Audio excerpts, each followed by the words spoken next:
Sumqayıtda kişi meyidi tapılıb.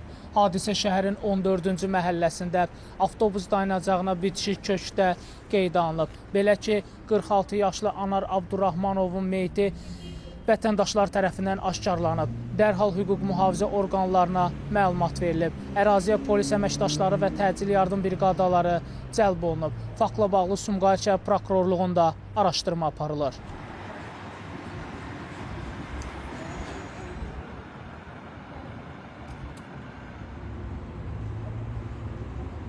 Hadisə hardasa saat 11-12 olardı, belə işə gəlirdim.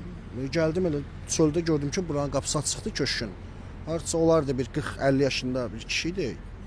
Yerdə gördüm ki, yəni uzaqlı şəkildə. Hardasa bir yarım saatdan sonra ilkin olaraq polis gəldi, təcili yardım gəldi, götürdülər.